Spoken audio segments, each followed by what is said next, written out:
Leonardo da Vinci was born April 15, 1452, in a farmhouse nestled amid the undulating hills of Tuscany, outside the village of Anciano, in present-day Italy. Born out of a wedlock respected Florentine notary Ser Piero and a young peasant woman named Caterina, he was raised by his father and his stepmothers. At the age of 5, he moved to his father's family estate in nearby Vinci, that is Canton, from which the surname associated with Leonardo derives, and lived with his uncle and grandparents. Young Leonardo received little formal education beyond basic reading, writing, and mathematics instructions, but his artistic talents were evident from an early age. Around the age of 14, Da Vinci began a lengthy apprenticeship with the noted artist Andrea de Verrocchio in Florence. He learned a wide breadth of technical skills, including metalworking, leather arts, carpentry, drawing, painting, and sculpting. His earliest known date work, a pen and ink drawing of a landscape in Arno Valley, was sketched in 1473. At the age of 20, Da Vinci qualified for membership as a master artist in Florence Guild of St. Luke and established his own workshop. However, he continued to collaborate with his teacher for an additional 5 years. It is thought that Verrocchio completed his baptism of Christ around 1475 with the help of his student, who painted part of the background and the young angel holding the robe of Jesus. According to lives of the most excellent painters, sculptors, and architects, written around 1550 by artist Giorgio Vasari, Verrocchio was so humbled by the superior talent of his pupil that he never picked up a paintbrush again. Most scholars, however, dismiss Vasari's account as apocryphal. Florentine court records show that in 1476 Da Vinci and four other young men were charged with sodomy, a crime punished by exile or even death.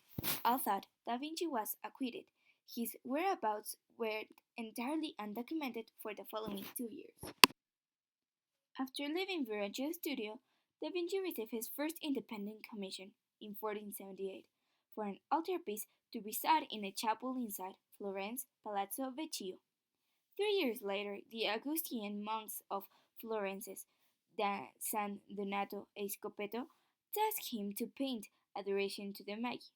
The young artist, however, would leave the city and abandon both commissions without ever completing them.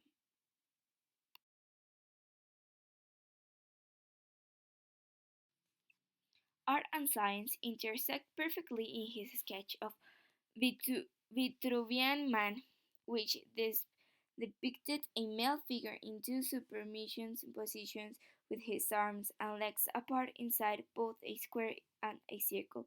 A man ahead of his time, Da Vinci appeared to prophesy the future with his sketches of machines resembling a bicycle, helicopter, and a flying machine based on the physiology of a boat.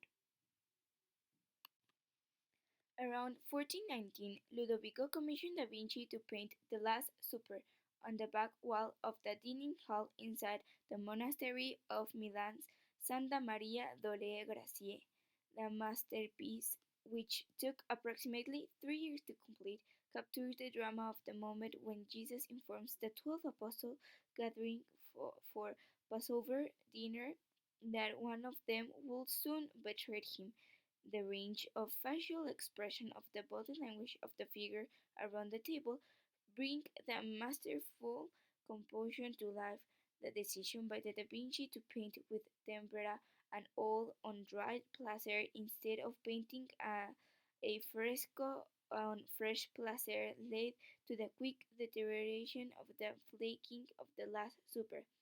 Although an improved restoration caused further damage to the mural, it has now been established using modern conservation techniques.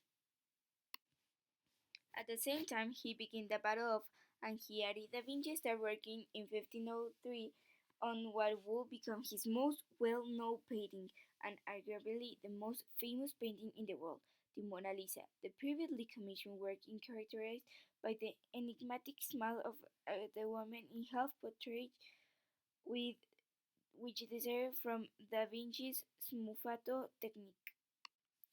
Although Da Vinci is known for his artistic abilities, fewer than 2 dozen paintings attributed to him exist. One reason is that his interests were so varied that he wasn't prolific painter.